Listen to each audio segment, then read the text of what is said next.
Hi friends, வணக்கம். இன்றைக்கி நம்ம வயலில் சூப்பரான ஒரு வேலை செய்ய போகிறோம். நம்ம வயலில் ஏற்கனவே மரவள்ளி கிழங்கு குச்சிலாம் அறுவடை பண்ணியிருந்தோம் இல்லையா?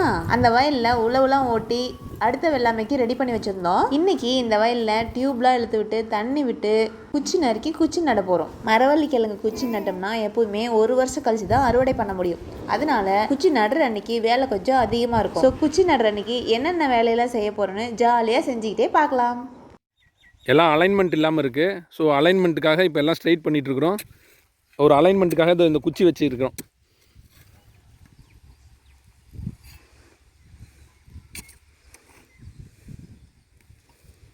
இந்த குச்சி இருக்கு இல்லையா, குச்சி கரெக்டாக ஒரு மெஷர்மெண்ட் வச்சுக்கிட்டு இது அலைன்மெண்ட் பண்ணுறோம். அது கசகசன்னு இருக்கு இல்லையா, இது அலைன்மெண்ட் பண்ணுறோம்.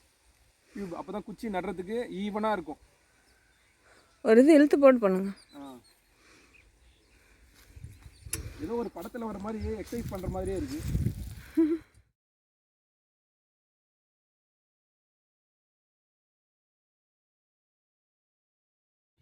இவர் தான் எங்கள் நண்பர் ராம்தாஸ். நாங்கள் எல்லாம் இப்போ டியூப் அலைன்மெண்ட் பண்ணோம். அவர் இப்போ மண்ணெல்லாம் எடுத்து சரி பண்ணிட்டு இருக்கிறார். மண்ணெல்லாம் எடுத்து டியூப் மேலே போட்டு அதை கிளியர் பண்ணிட்டு இருக்கிறார். ராம்தாஸ், உங்கள் முகத்தை காமிங்க. ராம்தாஸ் காமிங்க. சிங்கப்பூர்லேருந்து வந்திருக்கிறாப்புல ராம்தாஸ். இங்கே ஒரே நிமிஷம் உங்கள் முகத்தை காமிக்க பாருங்க, வெக்கப்படக்கூடாது. எங்கள் நண்பர் அவர். நாங்கள் சின்ன சின்ன வேலை செய்வோம், அவர் கொஞ்சம் படா வேலையெல்லாம் செய்வார். அவர் நாங்கள் இப்போ தான் ட்ரெயின் ஆகிட்டு இருக்கிறோம்.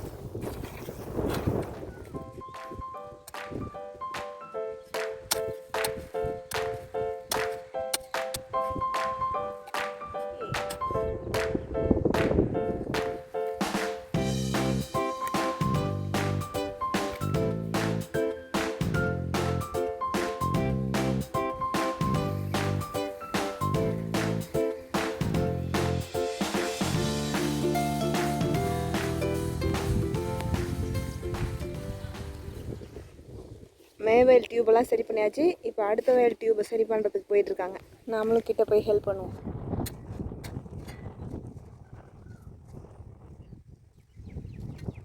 இதே மாதிரி வயல் ஃபுல்லாக சரி பண்ணணும்.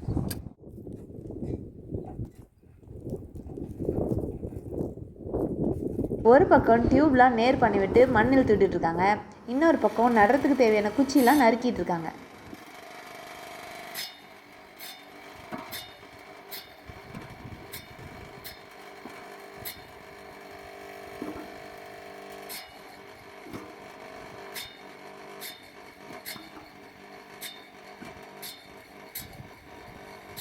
ஒரு மிஷினில் மட்டுமே குச்சி நறுக்கிட்டு இருந்தால் ரொம்ப லேட் ஆகும்னு அம்மாவும் நானும் நறுக்குறேன்னு இன்னொரு மிஷின் எடுத்துகிட்டு வந்து குச்சி நறுக்குறாங்க.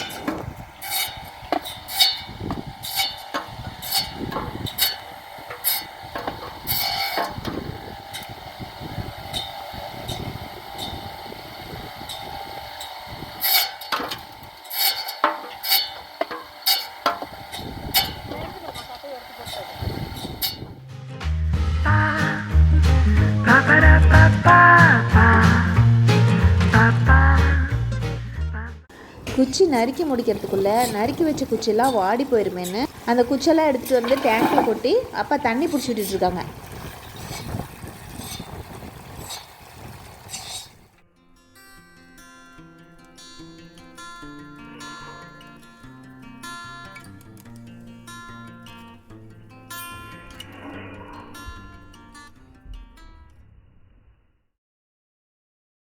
டேங்கில் இருந்த குச்சியெல்லாம் எடுத்து வெளியே போட்டு வயல் ஃபுல்லாக கொண்டுட்டு போய் நடுறதுக்கு ஏற்பாடு பண்ணிகிட்டு இருக்காங்க.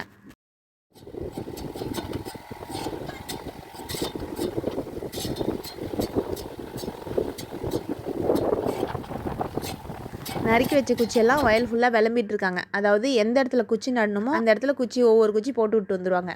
இப்போ எல்லோரும் ஆளுக்கு ஒரு வேலை செஞ்சுட்டு இருக்காங்க இல்லையா? இந்த மாதிரி குச்சியை போட்டு விட்டு போயிட்டோம்னா அப்புறமா எல்லோரும் வந்து நட ஆரம்பித்தா டக்கு டக்கு டக்குன்னு நட்டு முடிச்சிடலாம். குச்சி நட ஆரம்பிக்கிறதுக்கு முன்னாடி பிங்கியை வீட்டுக்கு கூப்பிட்டுடலாம். இல்லைன்னா குச்சி நட்டதுக்கப்புறம் ஏதாவது தள்ளி விட்டுட்டானா ஒரு வேலைக்கு 2 வேலை ஆகிடும். பிங்கி, நீ பிஸ்கட் சாப்பிட்டுட்டு சமத்தா வீட்லேயே இரு, நாங்கள்லாம் போய் குச்சி நட்டுட்டு வரோம். இது பாருங்கள், நறுக்கி வச்ச குச்செல்லாம் வயல் ஃபுல்லாக விளம்பியாச்சு. தண்ணி எடுத்து விட்டுருக்காங்க. ட்ரிப்பில் தண்ணியும் பாஞ்சிட்ருக்கு. சொட்டு நீரில் ஓரளவுக்கு தண்ணி பாஞ்சதுமே நட ஆரம்பிச்சிடலாம். குச்சி நடை எல்லாரும் கிளம்பலான்னு ரெடி ஆகிற சமயத்தில் பக்கத்து வீட்டுக்கு மஞ்சள் வேக வைக்கிற வண்டி வந்திருக்கு. பக்கத்து வீட்டுக்கு மஞ்சள் வேக வைக்கிற வண்டி வந்தால் நமக்கு என்னன்னு பார்க்குறீங்களா? அது ஏன்னா நம்ம வீட்டில் மஞ்சள் ஒரு சாக்கு அளவுக்கு மட்டும் இருக்குது. அதை வேக வைக்கிறதுக்குன்னு தனியாக வண்டியெல்லாம் வர சொல்ல முடியாது. அதனால பக்கத்து வீட்டில் போய் தான் வேக வச்சுட்டு வரணும். அதனால மஞ்சளெல்லாம் ஒரு சாக்கில் கட்டி எடுத்துக்கிட்டு நான் போய் அங்கே மஞ்சள் வேக வச்சுட்டு வரேன்ட்டு அம்மா கிளம்பிட்டாங்க.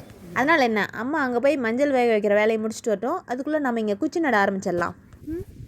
பாரா, கொஞ்சம் கொஞ்சமாக விவசாயத்தை கற்றுக்கிட்டு எனக்கே குச்சி நடுறது எப்படின்னு சொல்லி கொடுக்குறாரு இவர். இருக்கட்டும், சரி நீங்கள் சொல்லி கொடுத்த மாதிரியே ஊன்றேன். கொடுங்க, இதை பார்த்துக்குங்க, நான் கரெக்டாக ஊன்றேன். நான்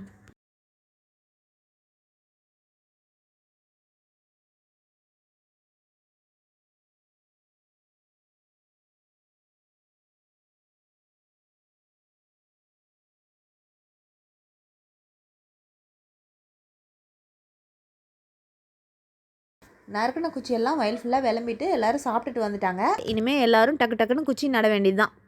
குச்சி நட்டுட்டு இருக்கும்போது நடுவில் ஒரு சின்ன தகராறு. அதனால் நாங்கள் ஒரு போட்டி வச்சோம். அதாவது நாங்களாம் எப்பயும் குச்சி நடுற வேலை எல்லா வேலையும் செஞ்சிட்ருக்கோம். நீங்கள் புதுசாக வந்துட்டு இந்த வேலையெல்லாம் செய்ய முடியுமா அப்படின்னு கேட்டுட்டாங்க. இந்த மாதிரி சொன்னதை கேட்டுட்டு சும்மா இருப்போமா நம்ம? யாரை பார்த்து என்ன வார்த்தை சொன்னீங்க? விவசாய குடும்பத்தில் பிறந்த எனக்கு குச்சி நடுறதுக்கு தெரியாதா என்ன? இப்போ பாருங்கள் போட்டியை அப்படின்னு ஆரம்பித்தோம். பாருங்கள், கடைசியாக ஆரம்பித்து ஃபஸ்ட்டு முடிக்க போகிறாங்க.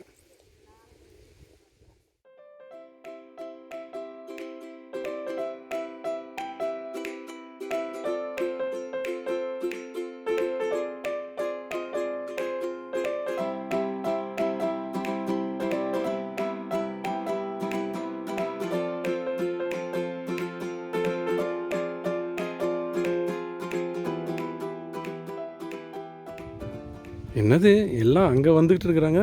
ஒருத்தங்க ரன்னிங் ரேஸில் 100 மீட்ரு ஓடுற மாதிரி செம்ம வேகமாக வந்துட்டாங்க.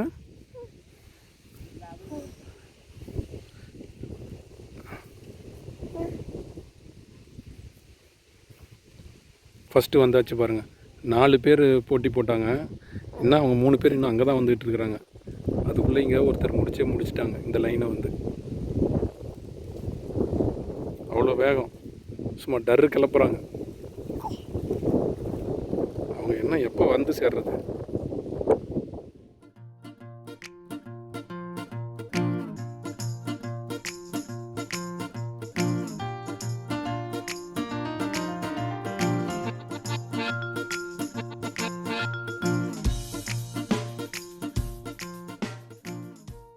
அவ்வளோதான், இந்த வருஷம் குச்சி நட வேண்டிய மெயினான வேலை முடிஞ்சது. இனிமேல் இந்த வயலில் களை எடுக்கிறது, பொலக்குச்சி ஊன்றது, இந்த மாதிரி சின்ன சின்ன வேலைகள்லாம் அப்பப்போ செய்யும். வயல் வேலைனாவே எல்லா வேலையுமே சூப்பராக இருக்கும், இன்ட்ரெஸ்டோடு செய்யலாம். அதுலேயும் இந்த குச்சி நடுற வேலைன்னா ரொம்பவே நல்லாயிருக்கும். உங்களில் யாருக்காச்சும் குச்சி நடுற வேலை ரொம்ப பிடிக்கும்னா கமெண்ட்டில் சொல்லுங்கள். மறுபடியும் வேற ஒரு பதிவில் சந்திக்கலாம். நன்றி.